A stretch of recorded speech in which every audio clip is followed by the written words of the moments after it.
Hi, everybody. Welcome to tonight's episode of Ramblemancy. Tonight, we are joined by special guest Jordan Shiveley, a.k.a. Dread Singles, a.k.a. Hottest Singles. Welcome to the show. Good to have you. Thanks for having me on. Yeah. Yeah. So tonight we'll be talking about cosmic horror and a genre that I have recently taken as one of my favorites in the kind of horror pantheon. So we'll be doing that.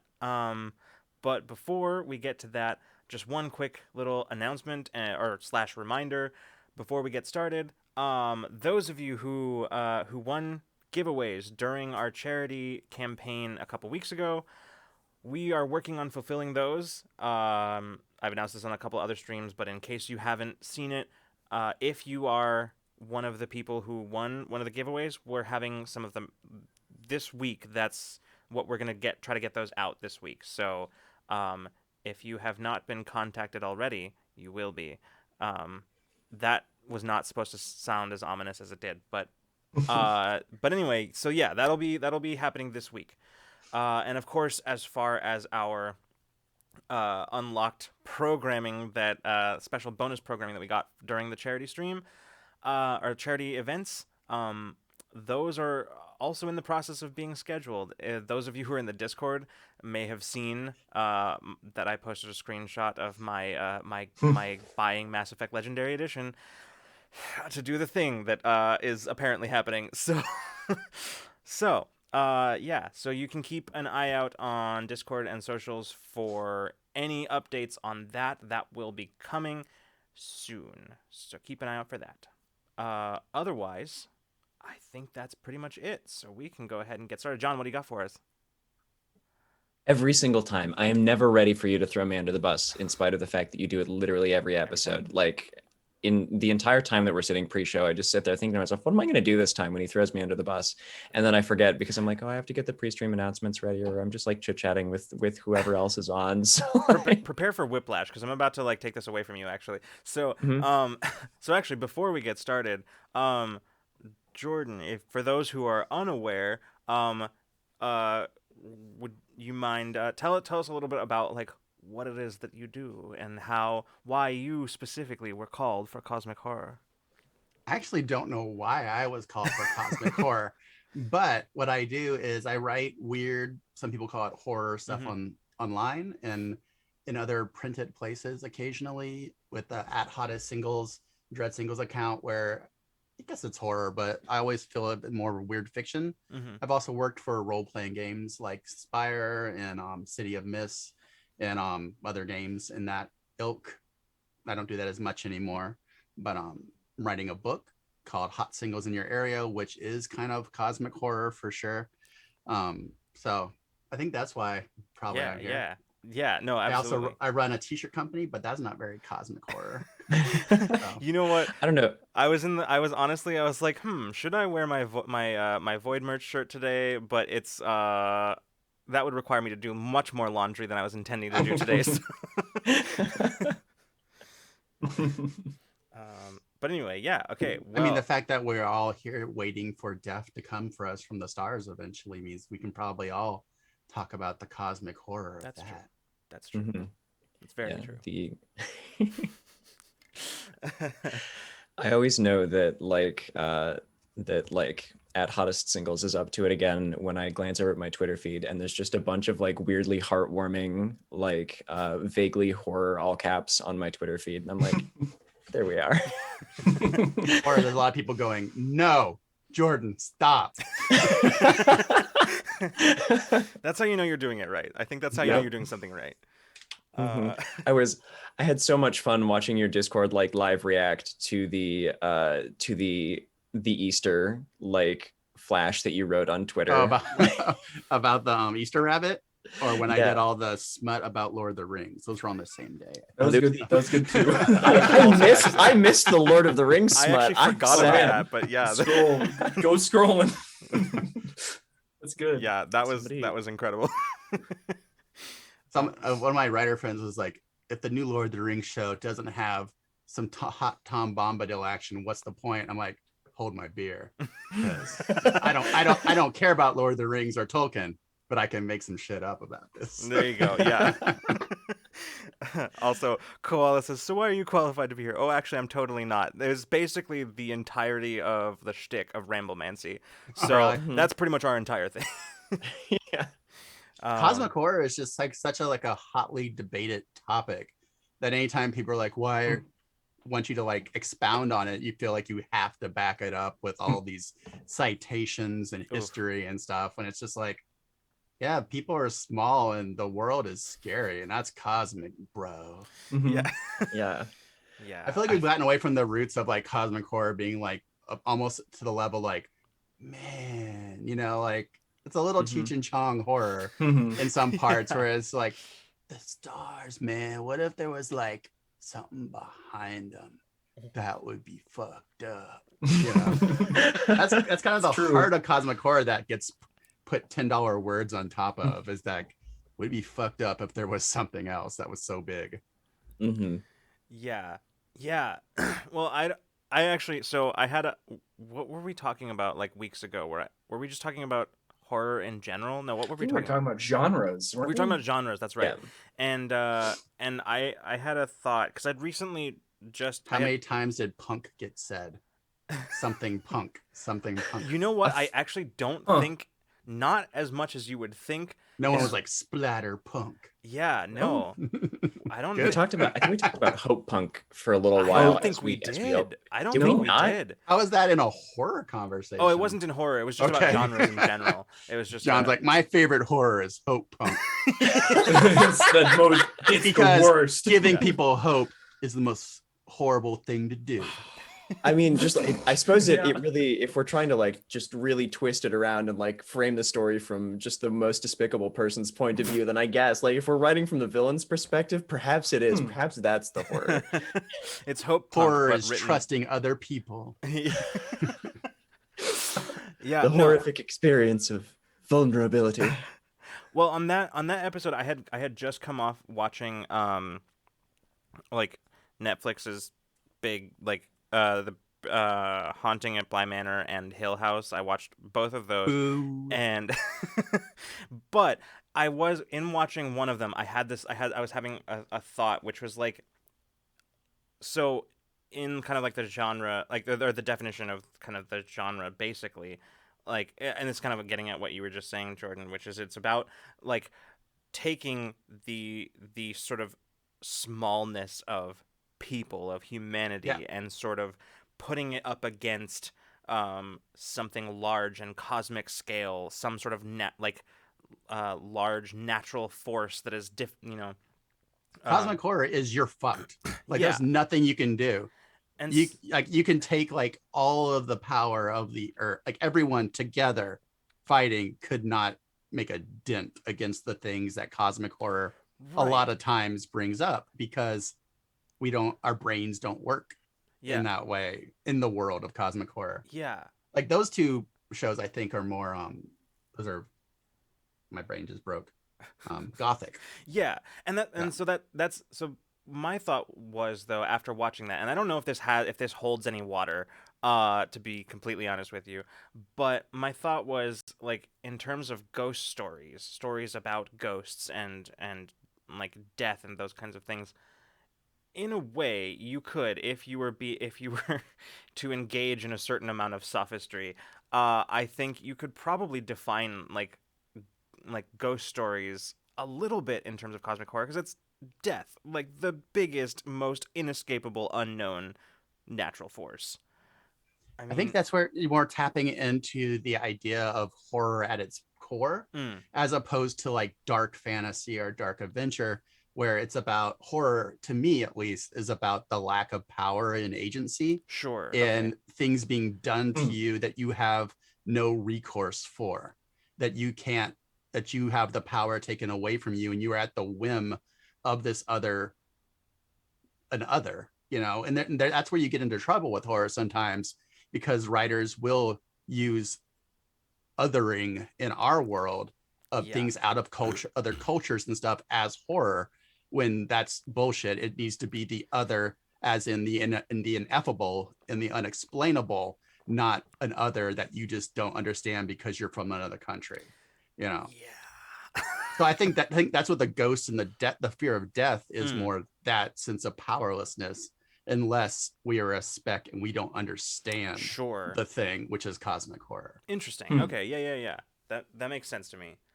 And nobody watch Haunting a Hill House on Netflix. It's not that. It's not very good. If you like Shirley by itself, yeah, fine. If you like Shirley Jackson, it's a piece of shit travesty. Yeah. Like Shirley Jackson, that book, the biggest famous line is at the end. It's like, and they who walked those halls walked alone. And it's about like being solitude and being divorced from things around you. And in the end of that show, they're like, and they who walk the halls walk together. It's like, it's the exact fucking opposite. And then like this like acoustic rock starts and like they're walking hand in hand with the ghosts. And it's like, fuck you. Also, why is the writer a fucking dude when Shirley Jackson wrote The Haunting of House? Why are you giving this to like some bro dude writer? Wow. You know, Yeah. when her whole life she struggled with not being seen as a part of the literary community because she was femme presenting and wrote horror. Yeah. Not to mention that guy is. It was literally- insult and injury to the he's- memory of Shirley Jackson. And to add even more to it, that was like he was honestly one of the most despicable characters in that show. He was Which one of I'm the, fine with despicable characters. Absolutely. But like, if you're talking about Shirley Jackson, who's finally getting some play in the media after decades of being like hidden by the patriarchy, like then you say like, oh yeah, this dude wrote The Haunting of Hill House, and we're gonna change her last line of her book and stuff. I almost like Bly Manor until they buried the gays at the very end. I know. Ugh. I know. I was like, oh, this is great. Oh, meet cute. I love this. This is fun. And then, oh, you killed them just to kill them. You couldn't let them have a happy story. Yeah. And that info dump with the ghost was fucking insane, where they like just sit down for 5 minutes and just tell you the plot because they couldn't figure out how to end the show. I got lost. Yes. I got That was- lost. Where do we put the exposition? I don't know. Put it at the end. Yeah. Here's It's like some, they just do a flashback and they're like, here's everything.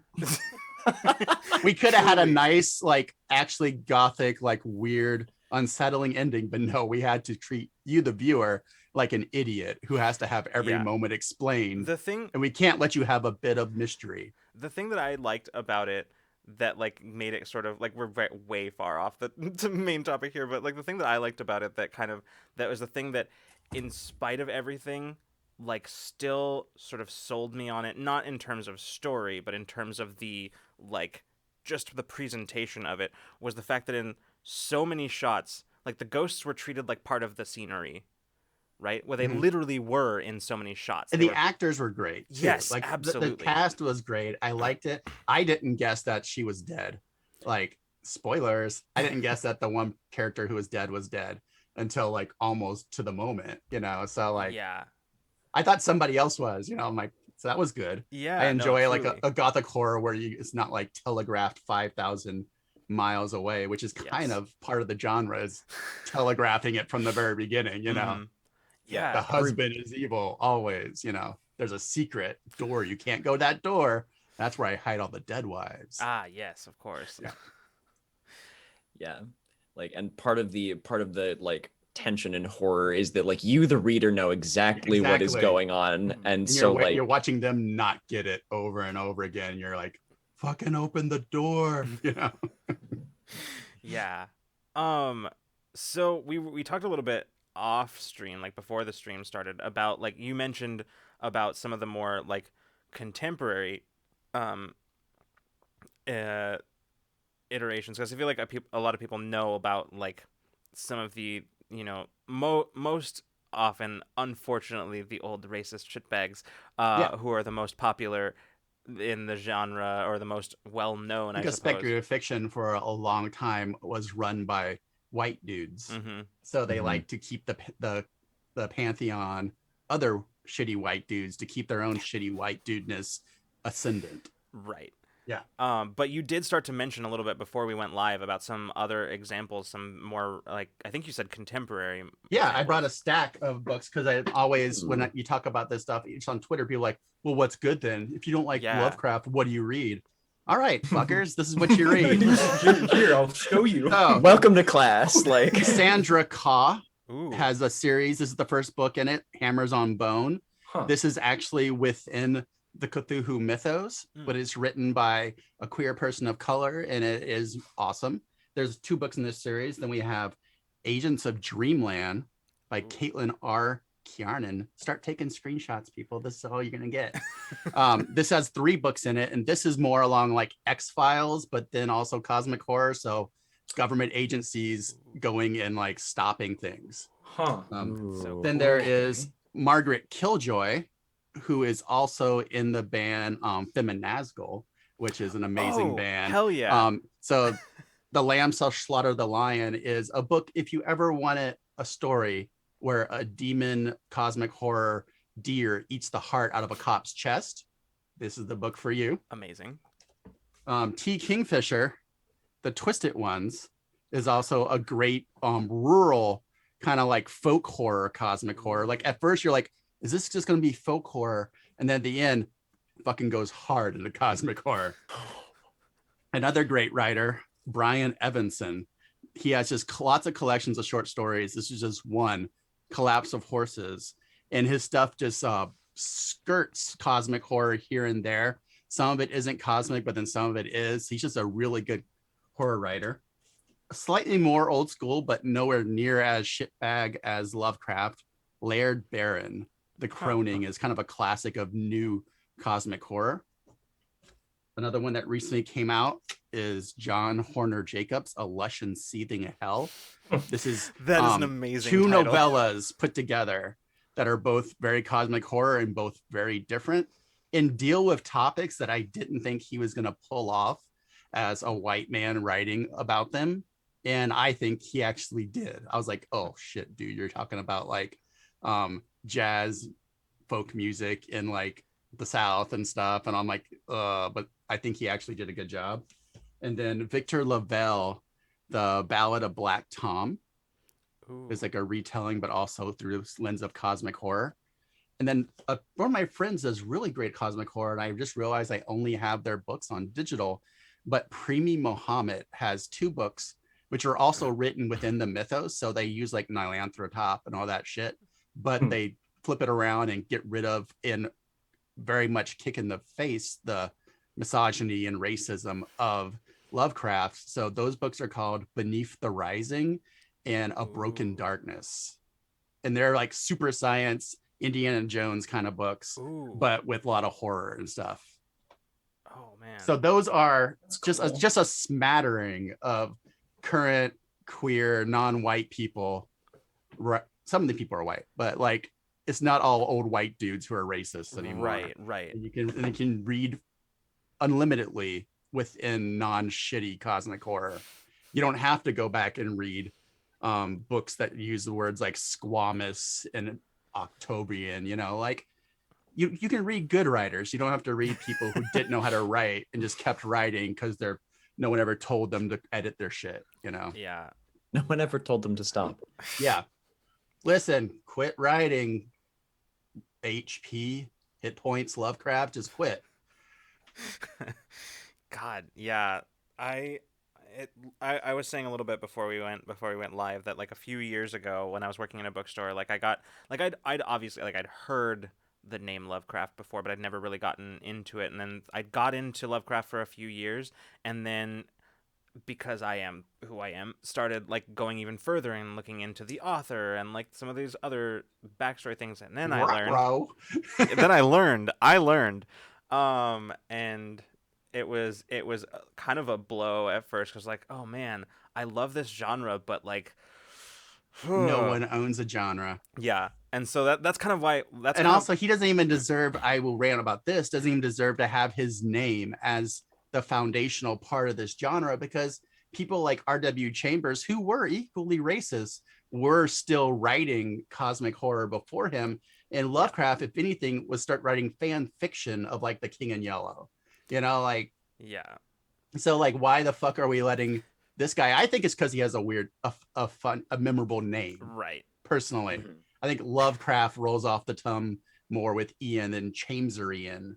You know, there's not a lot of Lovecrafts. That's Yeah. why he got his name stuck on it. Well, and I think that's that specifically my response to this, not knowing how to like go about finding other authors in the genre. My response to that was like, fine, fuck it, I'll bring cosmic horror into my tabletop RPGs, Yeah, and like, it works great. yeah, You have stuff like Blades in the Dark, which definitely flirts with Yeah. cosmic horror. It's not really cosmic horror, but it flirts with the ideas of things from beyond dimensions and stuff. yeah, And you can easily turn it heavy cosmic horror if you want to.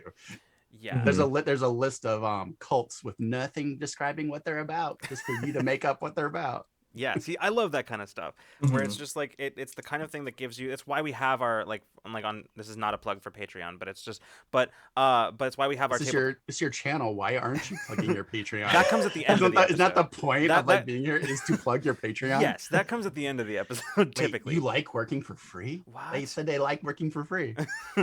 But like that's one of the reasons why like on our tabletop tool chest. It's why we have that as one of the things, because it's like my favorite tools when it comes to anything, honestly, any kind of creative work, is those tools that are like, here's the beginnings of an idea, now you take it and do whatever you want. Give people with it. seeds, Yeah. and then leave them alone. Exactly. So that kind of thing is extremely enticing to me, the kind where it's just like, hey, here's this really cool, compelling thing that we're not going to explain at all because that's your job. And I think people think that like if they like the things that have come out of Lovecraft, then all of a sudden they somehow have to deal with the tainted nature of Lovecraft, and you can just fucking rip that fucker off. Use like the fun stuff that's come out of it, like, you know, cults and gods and creatures and stuff, and just let his name get forgotten. Exactly. You know, exactly. Look at it. and if look you at do it. talk about him, you can and also don't shed away from problematic art. Dialogue with problematic art, but be upfront about all the problematic parts as well as the parts that you Yes. enjoy. Because if you start never talking about problematic art, you start just burning books, and we really don't want to go down that path, I think.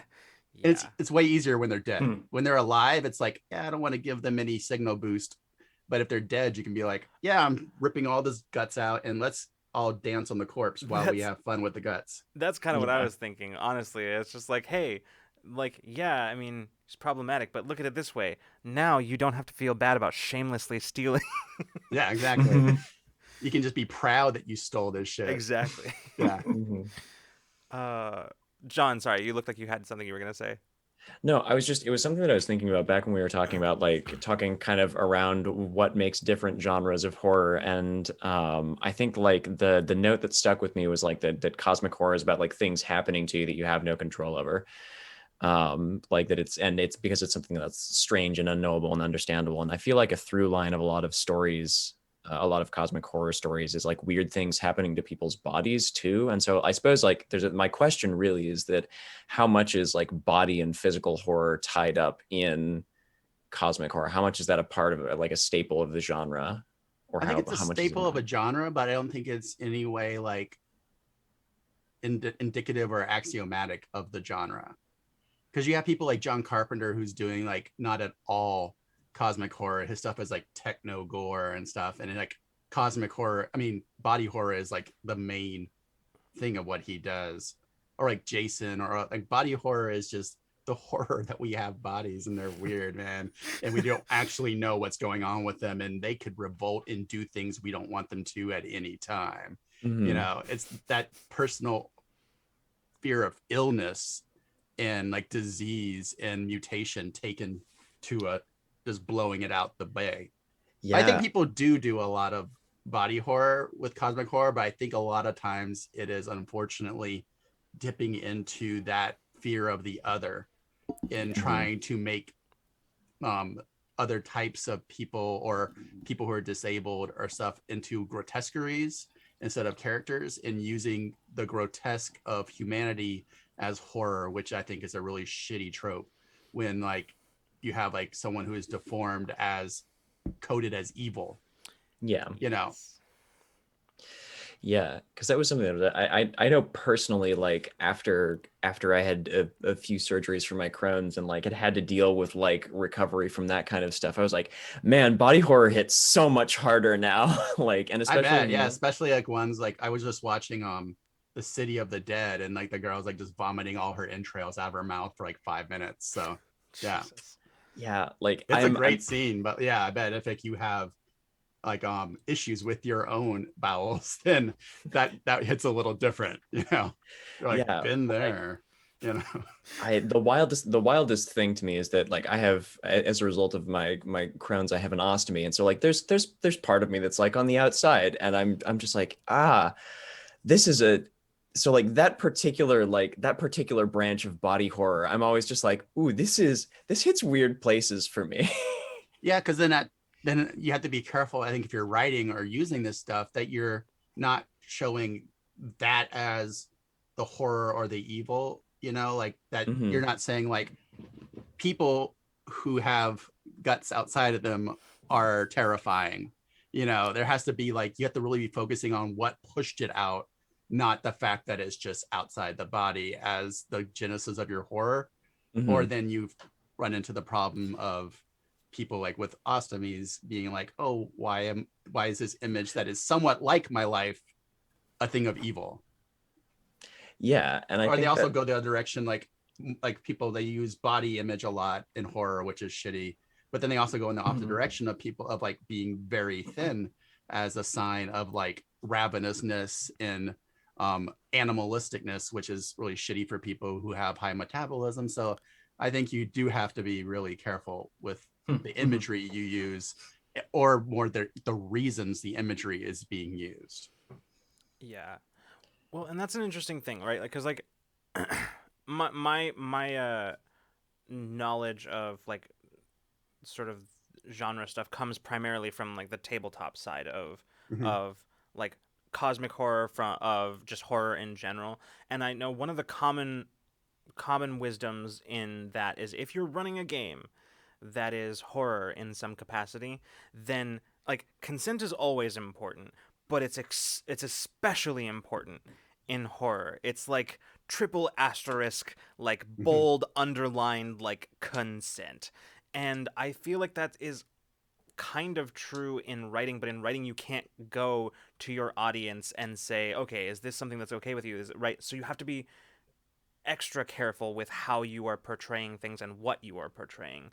But then you also can't let fear defang your writing Exactly. into something that's anemic and like has no feeling to it Mm-hmm. because you tried to be everything Mhm. to everyone. So like you're always, I think, and this isn't like saying it's okay, but I think there Right. you are always going to probably make someone upset with something that you write, especially if you're writing stuff that isn't trying to be safe or fun or cozy, like because the feelings you're trying to hit in people are scary feelings that are like fight and flight feelings.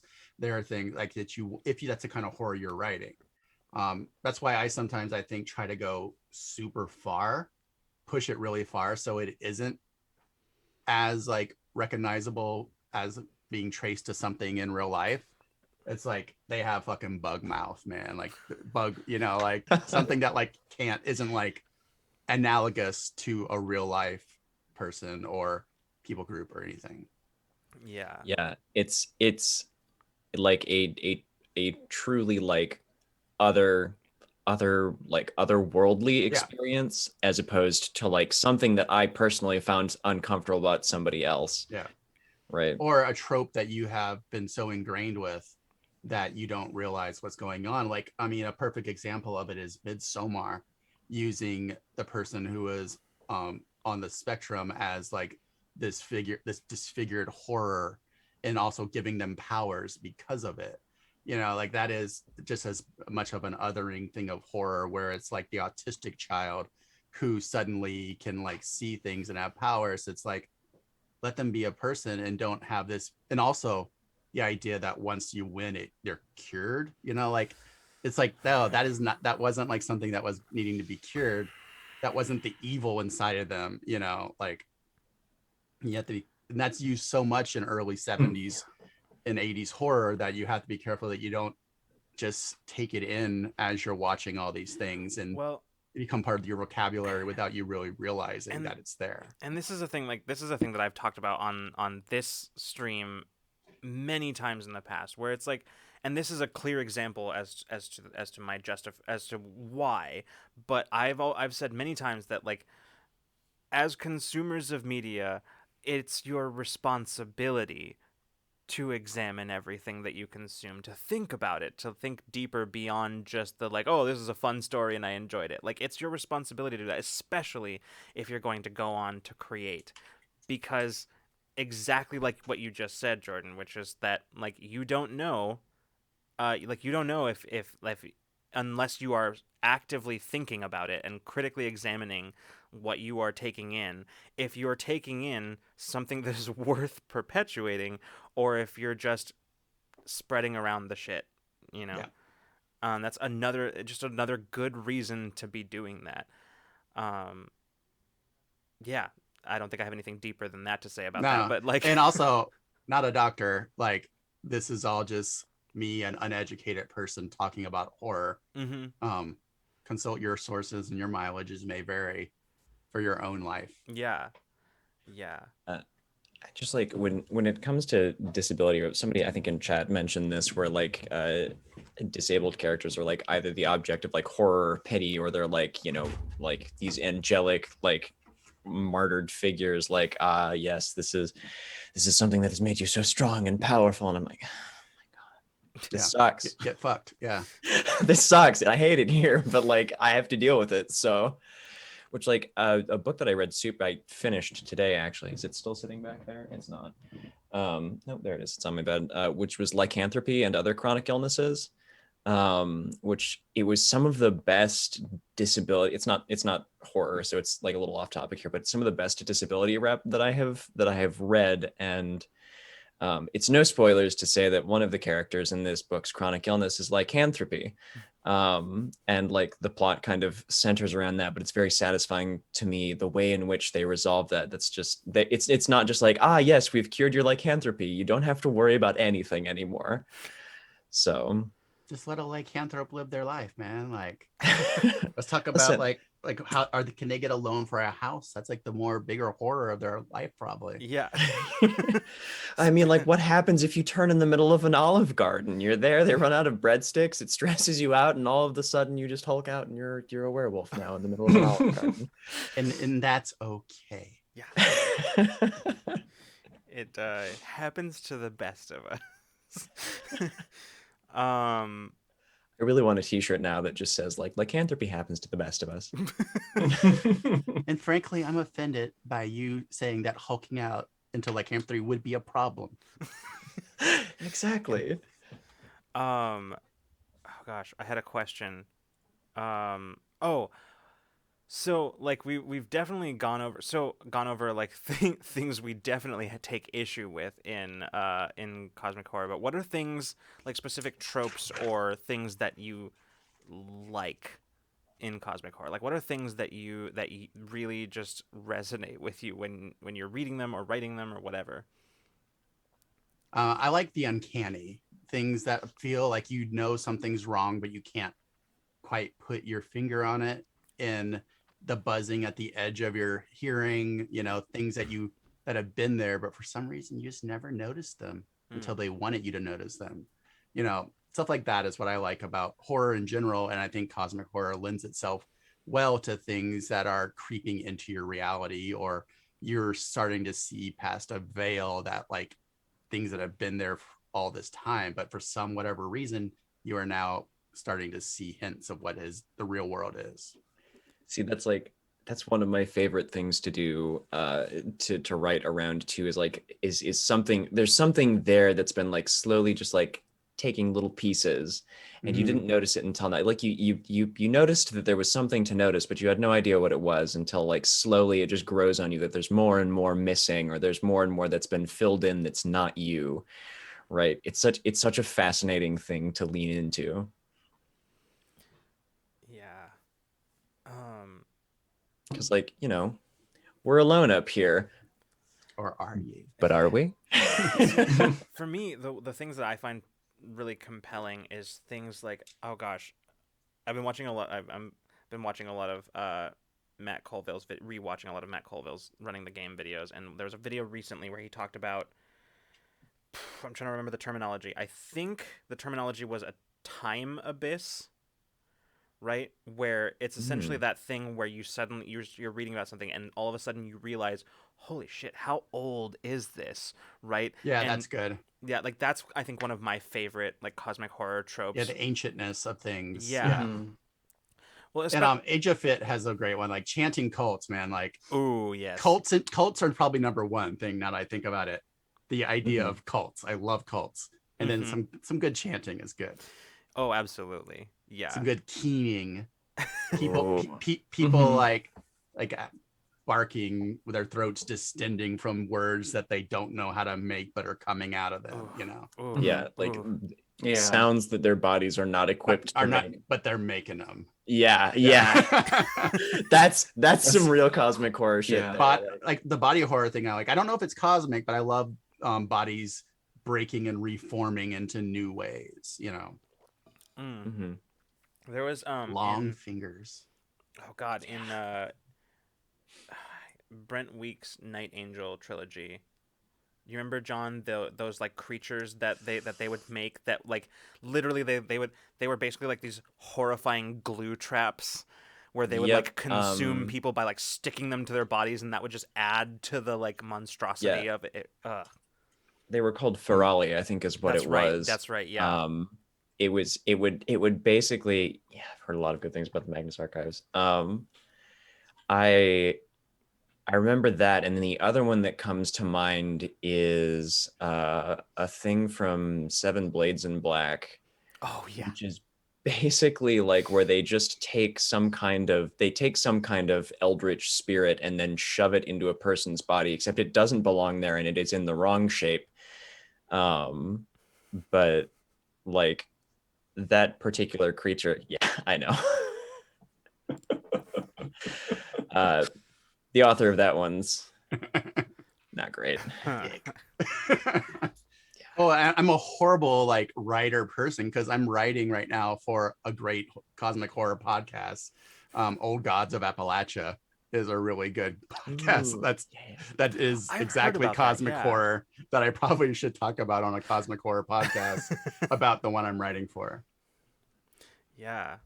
Also, I said it in the chat, but Magnus Archives, if you like cult stuff, and it's cosmic horror to the core too. Yeah. It goes into like more of like all the entities are different fears, but they are from beyond. Ooh. A really good one that just started out, and I think it's cosmic horror, but I'm not sure completely, which is cool, is the salt. Oh, damn it. Let me see. The silt verses. Yeah. My partner knew exactly what I was trying to say. Excellent. Even without hearing anything I'm talking about, just like the half of the word, they're like silt verses. Perfect. Oh, Because they are much smarter than me. Yeah. I'm trying to think like you said something and it triggered a thought about something else that I'd read a while ago, and now it's like right there and I cannot remember what it is. Yeah, I know I have too, but I think I haven't read a whole lot of cosmic Yeah. horror. Honestly, I've mostly watched like crazy cosmic horror like films. Yeah, a recent one, like The Void was pretty cosmic horror, was a recent horror film that went hard into that. Oh, I haven't seen that. Which one was that? I'm not The sure. Void is it. I forget what their follow-up movie was, but it's the one about like they're in an old school and it's a father and a son and a father and a daughter, and it's just like really like actually puppet monsters and stuff. So it was cool. Maybe I don't know about that one. That's interesting. Huh. I know that there was what was that movie with I want to say it was, I'm pretty sure Oscar Isaac was in it. Star Wars. Yeah, Star Wars, cosmic horror of Star Wars. There it is. That's Perfect. Man, Star Wars, but it's cosmic horror would be such a Oh, There huge, is- just such a there's- dramatic Geek Out shift. in the Mouth of Madness with Sam Neill Ooh. is an excellent cosmic horror film. Mhm. Do you read Sutter Kane? There is, you say Star Wars but cosmic horror, but there is stuff in I mean, the fan base of Star Wars is a cosmic horror in an that's correct. That's absolutely true. That's Oh, absolutely a true. nightmarish entity beyond Yeah. But, understanding. like so many tentacles the ruining everything. there's Mhm. the father, the son, and the daughter. They're force entities, and they are canon in Star Wars still. They were introduced in the Clone Wars at some point in Star Wars Clone Wars, but they're basically just like these force entities. And one of my favorite from like the old Star Wars EU, there's like one of my I think I've talked about this before on the show, but there's like a whole story arc that is basically just cosmic horror in Star Wars, where like there's these powerful force entities. There was the father, the son, and the daughter, and the son was like on like from the embodiment of the dark side of the force. The daughter was the embodiment of the light side of the force, and the father was sort of the one who kept the peace between them. And then there was this isn't canon anymore, I don't think, but then there was the mother, who was a mortal being who like came into like, I don't know, there's some weird like fountain shit that like special water. Anyway, she became like this horrifying like eldritch monstrosity of the force, and it was just, yeah, I Like love that every lore. IP like rips into cosmic horror at some point, like D&D with Ithalids or Yes. Illithids or however you Mhm. fucking say it. I mean, those are little Cthulhu faces, Yeah. you know, Mhm. Yeah, There's the in Beyonders, all that shit. in modern canons, there's like the Star Spawn, which are a whole bunch of like weird, like weirdly shaped things, and then there's one thing that's just like a colony that is like a colony of worms. I mean, if you look back Um, at Spelljammer, like the Beholders are like Yeah. from other dimensions out in space and stuff. So yeah, and and they have spaceships that look like them. It's so that's very cool. Absolutely ridiculous, but very yeah, cool. most aberrations, Geek Outs is hitting it. Yeah, Mhm. yeah. I feel like that monster tag is probably just your clue that this is probably going to belong in the cosmic horror section of your Yeah. D&D campaign. Yeah, that's true. Doctor Who had that episode with the tentacle Oh, face dude yeah. as well. Oh, We were just Lucas, talking about this, like, we were a couple just days talking ago. about this one. The two episodes. It's the Impossible Planet and the Satan Pit. Those were Their titles are always better than the episodes. they really are. Yeah. And They of really course, Satan Pit is like I would want that to be good, and I know it's probably not that good. Honestly, it's one of my, like, I don't know whether it's objectively good or not, but it is one of my favorite Doctor Who episodes of all time. But Is that the one where they're miners and they actually see like a big Lucifer devil yeah. in the yeah, I've watched Yeah. yeah. yeah. Or there's something to be said for like, yeah, it's a pit and Satan's in it. What it says on the Story. tin. It's what it says on the tin, Send buddy. I don't know what you guys expect. You read the It's the the episode Satan title, Pit. right? You think I was gonna name it Satan Pit and not have Satan in a pit?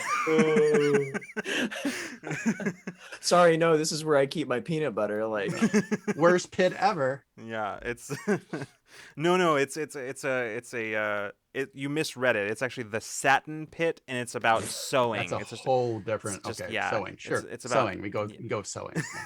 oh. that one in Midnight, I feel like also falls into maybe cosmic horror vibes. You nerds who like know the names of the episodes and like are We know just the- referencing them.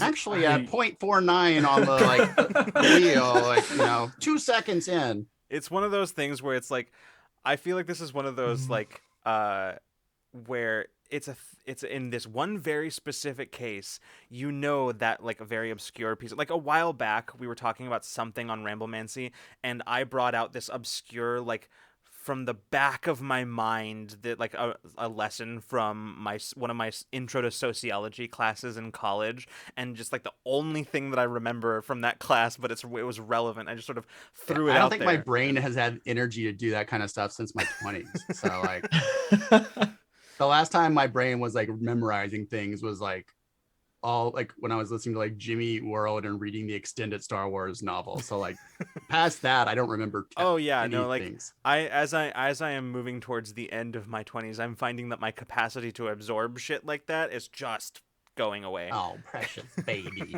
into your 20s. I've got a couple years left. Yeah. 40. Ah. Oh my gosh. But yeah, no, like there's you're absolutely right though. Like eventually I feel like it's one of those things like if you either die the genre that you are, you live long enough to see Yeah. yourself become cosmic horror. Like there's Or you just give up on it. You're like, fuck it. I don't care about the details anymore. yeah, like yeah, like I feel like was it Supernatural that tried to do a little bit of that whole cosmic horror thing, and then they're just like, okay, this was a little bit too weird. All Let's right, go the back. angel's kiss. Let's go back to go that. back to that. I think so, yeah. See what people want angels kissing. Like, let's just forget what we're trying to do here. Scrap that. All right, let's see what Tumblr was demanding. Yep, it's angels kissing. So. Yeah. I feel like that's one of those things you don't even have to look that up. You just like you can pretty much just assume at any time Tumblr That's what Tumblr wants in like blank to kiss. Like that's just Or to almost kiss, but not quite. that's Mm-hmm. that's true. Because we mustn't, but we must. Mm-hmm. Third option. Unless. Third option is like you can't tell if it's like passion or some other kind of tension at sword point. Like I feel like that's the third thing that Tumblr wants is erotic like homoerotic sword fights. Always. Yeah. Like, Mhm. why wouldn't they want that? They're correct in wanting homoerotic sword fights. Yeah. Really just critically overlooked in our media. That's true. How can you tell if someone's flirting unless they hold their dagger underneath your sweat sheened chin? Yeah, exactly. Like just the little like yep. Yeah. Turn it away. And they look at you with disdain and you're like, I'm gonna date this person. You, my sir, you, my good person, are a winner. Yeah. See, that's what I was gonna say. All sword fights are homoerotic. That's what I was gonna say. Oh my God. Yeah, I have in a D&D game that I mean, Gideon the Ninth. Y'all, everyone's read Gideon the Ninth, right? Oh yeah. Oh yeah. I don't know, John. Have you read that? I don't. You know, I I'm not sure have if you nothing to mentioned say that, ever or- about Gideon the Ninth. I don't rant about it literally every. Yeah. Have you read Harrow? I have read Harrow. That shit is so good. It's so wild. It took me a while to figure out what was going on, and I was like trying to adjust to reading in like that weird perspective that you start reading Harrow in, and then I caught on to what was happening. I was like, oh, yeah. I'm not gonna spoil because everyone in chat should read Gideon and Harrow the Ninth. Just but wait till you get to Electo. Yeah, everyone in chat, just read Gideon the Ninth. We're not going to spoil it. So no, I refuse. I feel like lesbian sword necromancers in space. Do you need more of a pitch line? That's truly also one small, one large. I mean, like it's all there. Yeah. There's the tall and the small. I can think of at least one person that I know who like that sentence was specifically formulated to target her. Their brain. Yeah, it's Lily. Yeah, it's Lily. Yeah, I was gonna say it's Lily, isn't it? Yeah. But yeah, no, like that's I'm trying to think of like other examples of like because we've talked a lot about like books and games and just sort of stories and stuff like that. I'm trying to think of like recent examples in like film that I've seen, and it's really hitting home at this point that I really don't watch that many movies.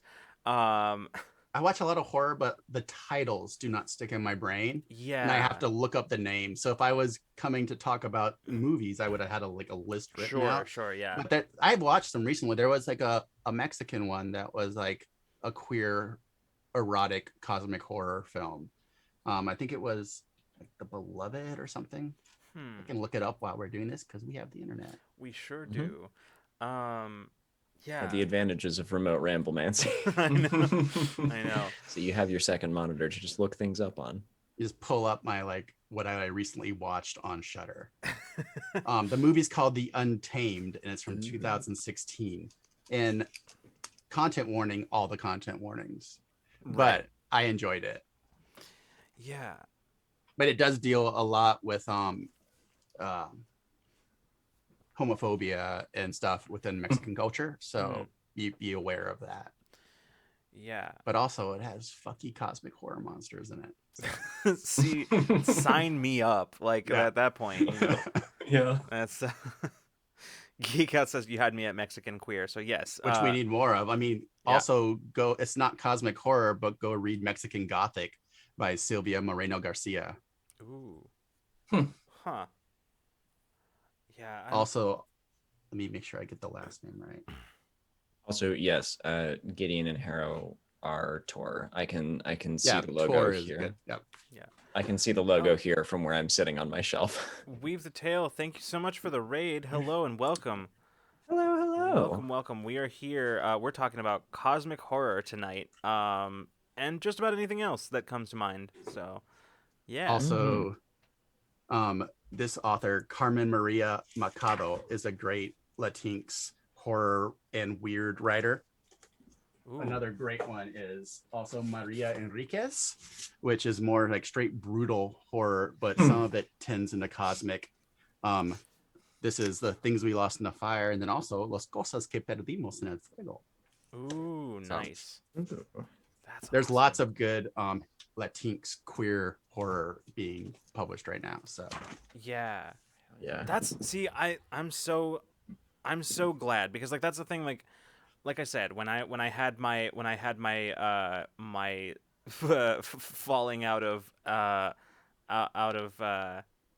interest with Lovecraft after like recognizing all of the shit, there was sort of like an almost like bad taste left in my mouth about the genre as a whole, which I think is unfortunate. And so like recently I've started kind of coming back around to it, recognizing like a lot of the stuff that we talked about before, about how you could just totally rip out those like the like more problematic people entirely, just leave them out of the whole thing. But as a result, I haven't had a chance to really like find the ones that are good. So this is I appreciate this so much. And within the horror genre, good and good are sometimes two different things. Yeah. Like you could say that like the Phantasm series is probably cosmic horror. It's like these things from another dimension that are coming through and harvesting our brain goo into barrels. So, but I mean, and I love them, but I don't think many people would say they were good. Also, they have some wild, as with most of the 70s, 80s horror, there's some wildly problematic parts to them. Yeah. Because like that genre of horror is just like misogyny central. Mm-hmm. Yeah. The Smurfs are cosmic horror. Wait, what? Now the Smurfs are more body horror, I think. I'm not up on my Smurfs lore, unfortunately. I mean, they all have the same myconoid brainstem, right? They all are part of like this fungal brain. Oh, so I don't know. Yeah, I legitimately did not know that. I'm learning all kinds of things that's not tonight. true. Oh, okay. So. Cool. Oh, I had read up. I believed it. I would have honestly I would have believed it. I mean, if they let me write the relaunch of it, I think they should. I mean, just all you have to do is just go and tweak the wiki. Each one is screaming with a different voice from the same brainstem being connected into all these bodies. Yeah. I'd watch it. God. I guess the new the Annihilation is. That's the movie I was trying to remember. Yeah. That's the one I was trying to remember. Mm-hmm. The book series is much better, but that movie is I guess a recent cosmic horror-ish thing. Yeah. Wait, Oscar Isaac is in that, right? Is he? I think. If only we had a magic box. I think that's the one that I was thinking of, but I can't. Annihilation. Oscar Isaac is indeed in it. Okay, good. I just wanted to make sure. And there's a bear with a skeleton face that screams in a hoarse voice. Smurfs Annihilation. Yes, absolutely. I mean, Smurfs Annihilation is just like the final episode of the Smurfs, right? Mm-hmm. When Gargamel finally gets his way. Smurf cult. I think we have accidentally stumbled our way back into bad pitches. Yep. A few we've done several episodes, Jordan, of just doing bad pitches for TV and movies. And I think we may have accidentally sort of stumbled our way back into that. Or do we stumble into good pitches? You know, that's Smurf cult. as we learned. That is a very fine line. There's a very fine line between bad pitch and a good pitch. It's all like grimdark, so like the hat's like drooping and dirty, and like the Yes. blue is just flaking off in big sheets from their skin. Oh, that's But horrifying. what is glistening beneath the flaking blue skin is what's the most important part. Ooh. Ooh. And you never quite get like you keep getting, you know that something is there, but like the way that the way that all of the camera shots are framed, you never get a good look at it. Yeah, and the Smurf skin is like cracked like a dried riverbed, but it opens and closes as they're breathing, and something glistening like is moving behind it. This just makes like the fact that the fact that they're little fungus people is already like kind of terrifying enough just as a baseline in like real Smurfs. In the relaunch, they're not actually fungus people, are they?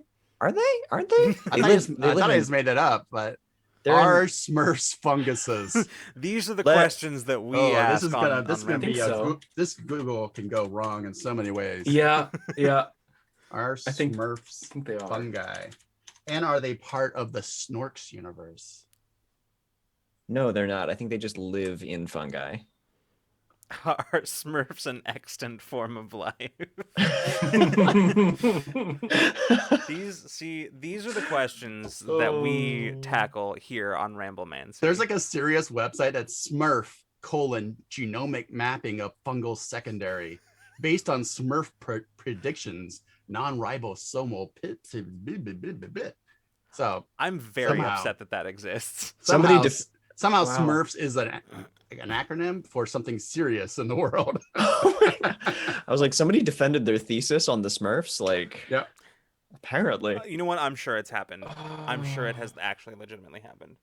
So But if Smurfs are mushrooms and they live inside of mushrooms, are they living inside the carcasses of fallen gods that they had?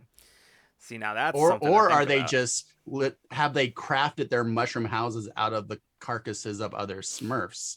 I was just gonna say, like, when you do you grow old in Smurf society and then you calcify into something that then is carved out? A dwelling. Are they dead or are they just calcified? Because like, ooh. The houses are alive still. Yeah. Geeko says the houses are elder Smurfs, and now all of a sudden I can't help but think of like a scene where somebody's like, it's like the houses are carved from the husks of the elder Smurfs. Who are the elder Smurfs? We do not speak of the elder Smurfs. You will be one day. Thank God. So a wild IKEA story, Dr. Richard Hardbody. Which one though? There's so many actual wild IKEA stories. Like I know of at least two books that are about IKEA horror and one comic book. So like, I know that I've read the stuff I write. I know that I've read at least one short story that was like weird IKEA horror. So like there's a series called Fina. Well, the two novellas, Fina and Defect by Nino Cipri. And those could be cosmic horror just because they deal with dimensional travel and alternate realities. And then I think the other one, which is Horror Store by Grady Hendrix, is more of like a ghost horror in that. Huh. I think that there's a Spanish comic book, I forget the title, that's about horror IKEA, and I think that one actually is cosmic horror. Huh. Wow. At one point the character's like inside the walls of the IKEA looking through a hole and cursing about people eating chicken nuggets. So todo un puto nugget, por favor. Oh my God. I love the fact that Geekhouse is currently writing Smurf a cosmic horror flash fiction in the chat right now.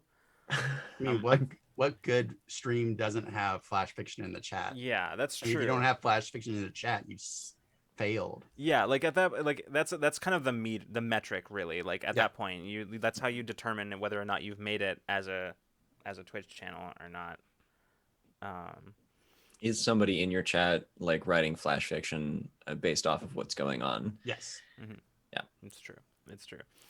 I had I think I was the person doing that in somebody else's Discord a while back. They posted like a picture of like a little glass skull filled with some colored liquid. And they were like, "Would you drink this if I offered it to you?" And the joke around there. Yeah. And I think specifically, like they posted just some weird like non-Euclidean piece of art as like the thing that was offering it to you, and I was like, "This is flash fiction waiting to happen." Like I would sip that tomb juice in a heartbeat. Not even lying. Now I'm just like flashing back to those I'm stories thirsty. of like all of the like the sarcophagi that were discovered that had all kinds Exactly. That's the tomb juice I of want like to yeah, sip. the tomb Yep. juice. Yeah. You gotta poke that ancient Capri Sun and give me a sip. The forbidden Capri.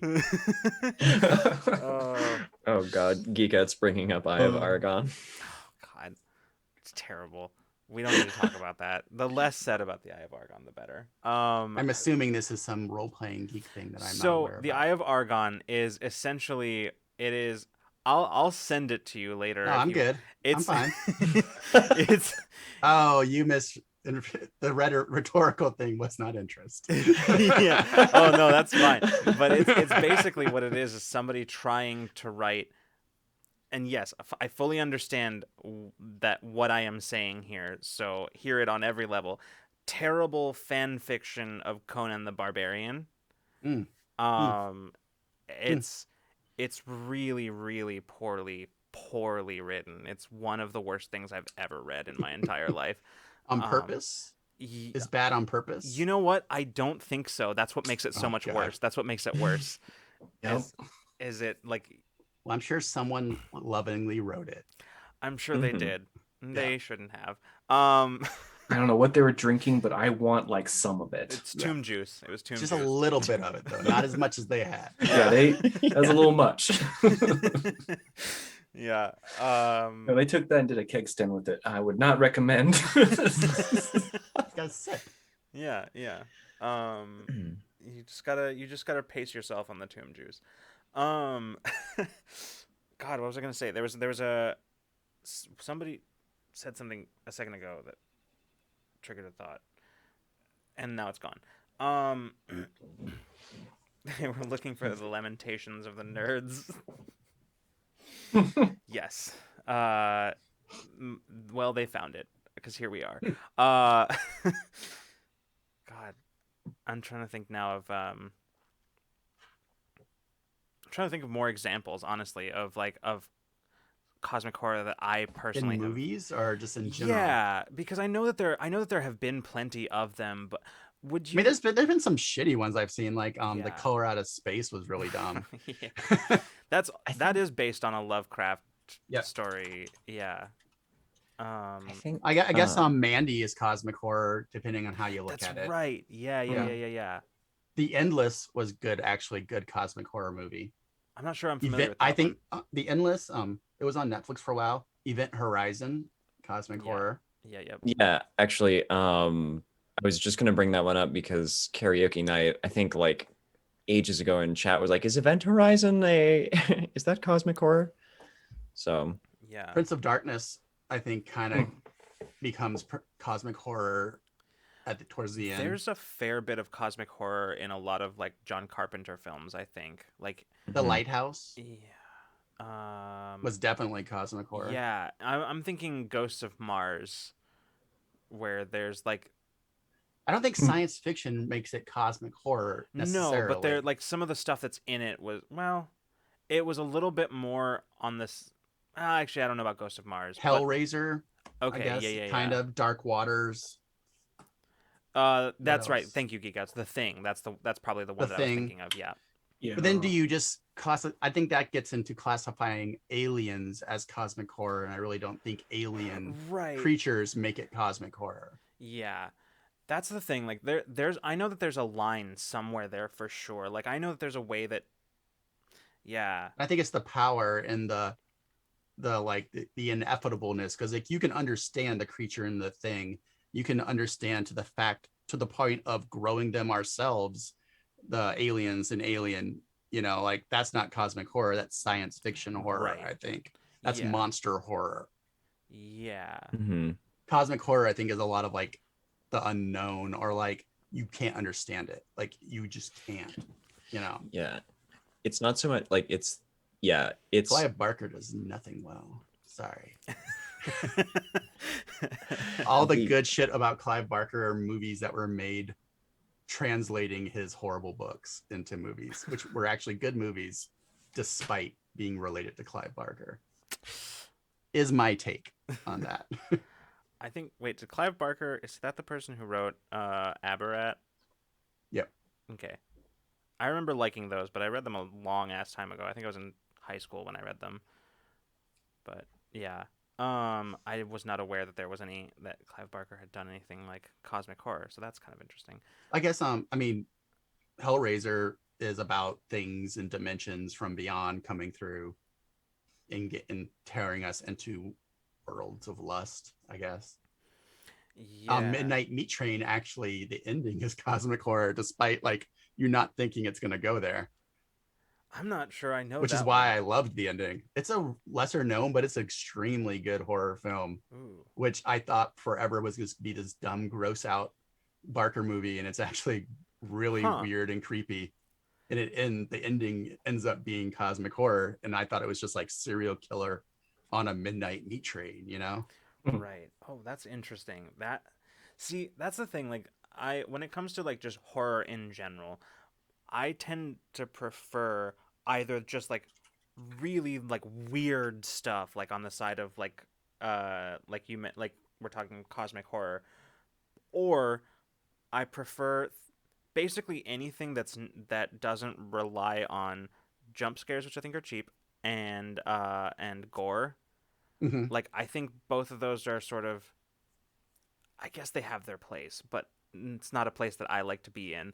Uh, but like things um whenever like something in the horror genre doesn't rely on those things, that's where I like to exist in the horror genre, where it tends to rely much more on context. Like the horror comes from context. I felt a lot of that times that's not cosmic horror. No, I'm not Yeah. always, I'm not talking right now specifically about cosmic horror, just sort of horror in general. And basically like where I like to exist within the genre of horror is either like the weird stuff like cosmic horror, or the more like contextual, like you get like the sense of horror comes from the context of what is happening. And yeah, Like Green Room or something. I'm not sure I've seen it.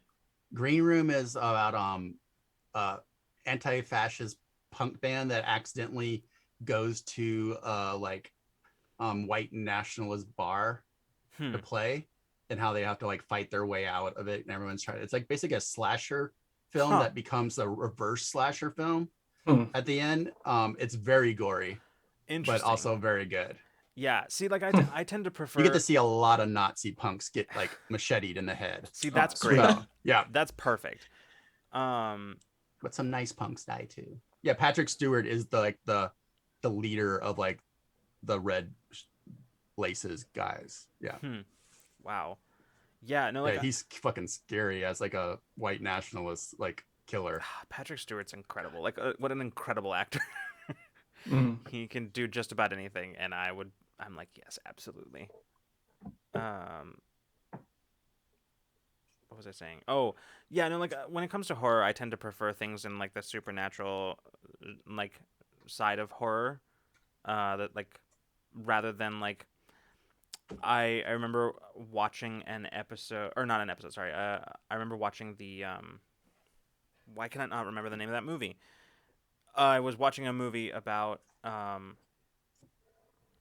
like just psychotic killers, and like that was something that I was just like, I don't love this. Or Yeah, I find that boring. Like yeah. I have been going through watching most every slasher movie ever made Mm-hmm. recently, but more of like as an educational thing than it's my Sure. favorite genre. Like one of my favorite horror films ever is Noroi the Curse. I love like Japanese horror, Huh. and Yeah. and that one's really good. It's a found footage horror, and it's actually done Ooh. really well because Hmm. those can be really bad sometimes. But Noroi the Curse is like excellent. Yeah, I think one of my favorite horror films of all time is The Orphanage, which is a Spanish film. Yeah, that's a good one. I The Del love that Toro movie. one, right? Is it? I don't remember. It could be. I thought it was, but It might. It might be. I You might might be I could be right. wrong though. You might be right. Also, I the works honestly the don't know. works of Junji Ito when it comes to comics is some great cosmic horror. Some of that shit has stuck with me. It just lives in my Yeah, brain, and it's all just. so good. It makes me so uncomfortable. Yeah, But talk like, about body horror. That guy yeah. does it. Oh God, Jesus.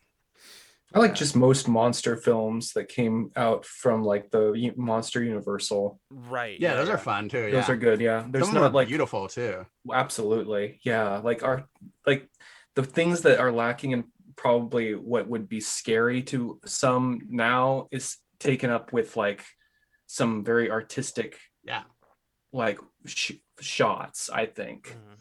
just like everything about how Dracula like hypnotizes you is just so like well done and or like the like Cabinet of mhm. Caligari is like a amazing work of like German expressionist film, which is supposedly horror, but like it's more Dr. Seuss to me than anything. Train to Busan is probably one of the best zombie films ever made. Ooh, I keep hearing so many good things about it, and then immediately I, forgetting about it I after I haven't hear watched it. the sequel. If you get ready for your feelings to be very sad, See, because that movie figures out like exactly how to like stab you in the feelings. I I don't love think that. I've ever cried before at a zombie film. That's one of my favorite things. Like I love when the I think that's kind of what I was trying to get at earlier, which is like I love when horror when anything in the horror genre can like uses anything else in an emotional spectrum besides fear. Right? Well, I think all the best stuff are the ones that Yeah. have that, you know, Yeah, and like absolutely. there was recently like a Netflix show, I think it was called like Happy Home or Green Home, that was very emotional. Yeah. Like and that's A lot of the good stuff that is coming out that's emotional is like Korean horror too. yeah. And that's one of the reasons why I mostly liked Bly Manor is because it had that sort of like very emotional sort of um like it focused it actually like the fear elements, like the horror elements were just sort of there for flavoring, whereas like the rest of it was more about like the like anything else in the emotional Mhm. spectrum like uh Yeah, Egypt Fit. There is a sequel. I just Mhm. haven't seen it yet. It just came out this year. yeah, I keep hearing Or like like Parasite. Like people class. I mean, I think that's more of like just a good movie, but people call it horror. You hmm, know. So Really, that's just like a yeah. I don't think it's horror, but it gets put in there. yeah, I feel like it's definitely dramatic and very tense, but like it doesn't like ring as horror to But I me. personally feel like 90% of what people call horror is not a horror film to me. It's a dark adventure with monsters, you know, hmm, because so often, like, I mean, if people survive and win, I don't think it's horror. You know, that's a dark fantasy, you know, like Stephen King writes dark fantasy. He doesn't write horror for the most part, in my opinion, because the kids win, they fight, they get out. That's not horror. That's cool, creepy flavor onto a story. Horror yeah, is like when like, you're fucked, man, and there's just nothing you can do. yeah. Oh, man, that's interesting because that's definitely like you just put words to like like a sort of subconscious distinction that I have made between certain like things that are considered horror, and now I'm gonna have to sit with that for a little bit to, like let that sink in because it's yeah, like you basically just put words to something that like I'd been aware of before but not really ever actually like consciously thought about what the difference was. And I don't mind it all being called horror. Like I don't Yeah, like get like, oh, I can't believe that. It's just like I don't feel horror from anything sure. besides the kind of ones that are about like lack of like power and stuff. Everything else to me, I just think it's cool, you know. Yeah. Yeah. Well, it's kind of like how people talk about um Firefly as being, oh, it's a space western. Like, no, it isn't. That's science fiction. It's aesthetically, yes, it has sort of like a western kind of aesthetic to it, but it's not like none of the themes are Yeah. western themes or anything like that. It's kind of like that same thing. Like Firefly is not a space western. Mhm. It's science fiction with a western aesthetic. Like, and that's it. And I feel like this is kind of in that similar vein, like that distinction. Like it's just like fantasy or adventure with horror flavoring, like a horror Flavoring, yeah. aesthetic. That's interesting. I And people are honestly never starting thought to of it use that way. other genre. They're starting to say like dark fantasy now in Mhm. publishing and stuff. So I think after a while they'll just quit using that because I mean it sells better too if it's not horror. Yeah, yeah, Mhm. Yeah, I think there's I think it probably comes from like a certain sense of like the reaction that it evokes, or like the reaction of horror, or like the feeling of revulsion to whatever is happening on the screen that can make people go, oh yeah, this is like that. I think that emotional response is similar to like that of what you get from like the horror genre. And so I think that might be a place that that the wires kind of cross on that one. Hmm. So like this horrible thing is happening to these people, like using Parasite again as an example. Like this is horrible, but it's not really like, it's certainly very tense, but it's not like strange beings from beyond the stars or warping the bodies of the people in the basement. Like, Yeah, I definitely don't think horror needs to be supernatural at all. I mhm. just enjoy it more when it is. Because I'm like not interested in watching a movie that's like basically the news, you know. Yeah. Fair. Like that horror movie that came out recently, I didn't watch it. It's like this white guy is like gonna have like road rage and you never know when he's gonna snap. And I'm like, that's fucking life, man. Like, why do I want to watch a movie about that? yeah. You know? I could experience that Yeah. on my drive I could home. just Like, watch Twitter or something, you know, and I can read 1,000 stories that are real Yeah. that are worse than that, you know. Yeah. Give me something that's at least fun, you know. Well, Mhm. and so often, like going kind of back to like one of our earlier topics of discussion, so often that genre of horror tends to tread into some pretty like fairly problematic things, right? Like we talked like the site, like the like especially when you're talking about mental illness and mental health, that kind of stuff. It's like, oh, it's the psychotic killer. It's like, okay, Yeah. uh, Or I mean, then you have like a classic of horror. The original Wicker Man has nothing supernatural in it, but it's right. horror because like there's nothing he can do that will change the path to the Wicker Man. Like he's going in the Wicker Man no matter what happens. Yeah, yeah. And the horror is just watching him try to not go there, but yeah, he goes there. Age of It says, yeah, give me a horror movie about a possessed rubber tire that eats people. It exists. Yeah. also cults enchanting. They worship the rubber tire. The cults worship the rubber tire. I mean, there's a and- horror movie about a bed and a couch that eats people. I mean, like people have made horror films out of Isn't anything. that just a mimic? Like, isn't that basically just a mimic? What a mimic is? It's Like- called like the bed or something. Like it's literally the bed that eats. Yeah, it's called Rubber, and I think it's like has like psycho kinetic like powers and like blows people up or something. Like, yeah, What? Wait, no, I've heard of this. Wait a second. No, I've heard Wait, about what? this. Yeah. it was like a art film. They're like Yeah. it's a tire and it blows people up. Yeah, no, I've totally... That's it. Oh my god. It goes in the Satan pit. There it is.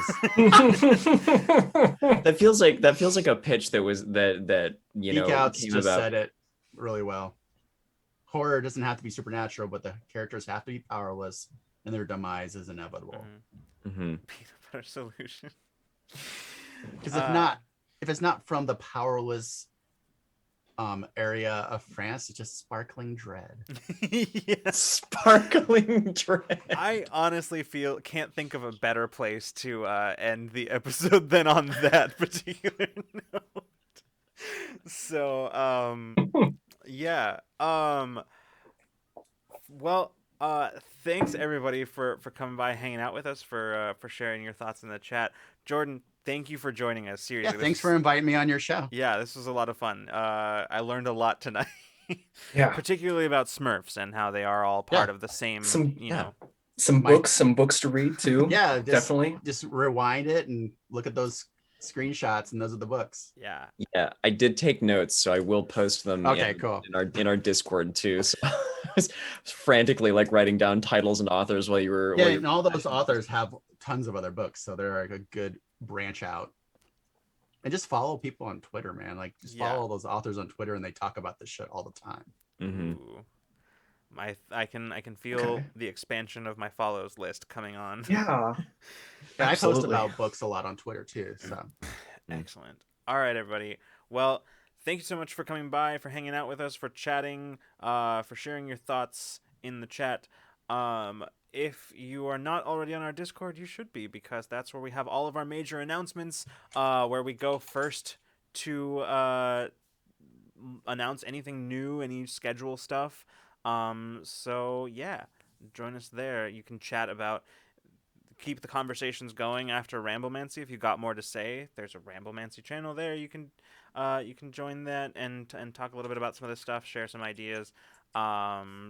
There's channels for yelling at John and I for the crimes that we commit on our tabletop RPG shows, and all that good stuff. Of course, ways to support the channel. Hit that subscribe, get some really cool emotes. You can go and jump on the Patreon, become a patron. You can get some really cool character journals, our monthly media recommendations that we come up with. That's actually coming up this coming week, I believe. We'll be doing our media recommendations. I've got things to say about She-Ra. Anyway, moving on. So then absolutely, there's also our tabletop tool chest that we mentioned somewhere midway in this episode of Ramblemancy, where it's a little tidbits of story building and character stuff that you can take and insert in your own story and go wild with it. We just give you a little bit, you create the rest. And of course, world building tier, which is awesome for y'all who are on the world builders tier. We'll see you soon.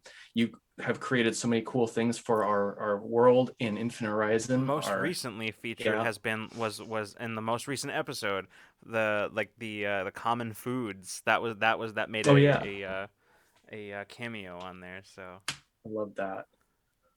Purple noodles are my favorite. So just saying, just space pho, okay? It's just space pho. Yeah. I quite literally, speaking of have a bowl of it. I'm coming over. I'll be there. It was literally my dinner. 4 or 5 hours.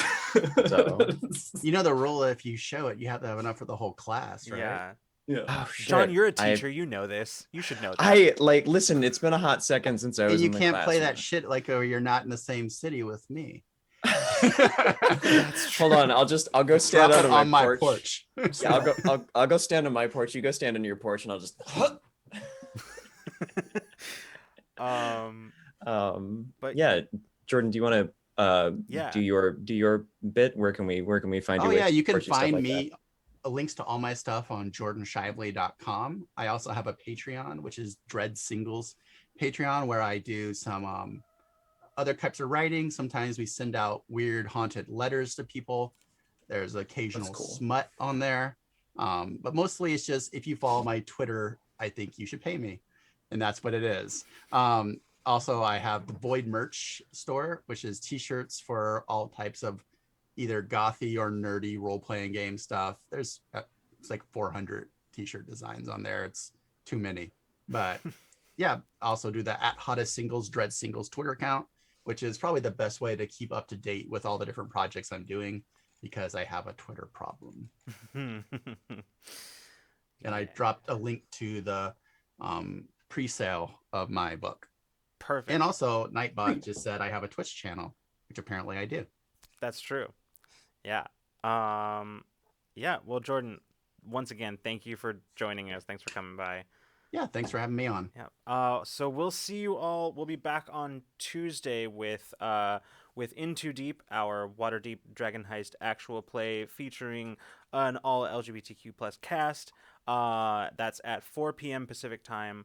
Wednesday at 6 p.m. Pacific time, you will find us, Freeman and myself, back here for Infinite Horizon, our supers sci-fi cipher system game. And what's happening next, Ramblemancy? What are we doing? Yeah, okay, cool. Good.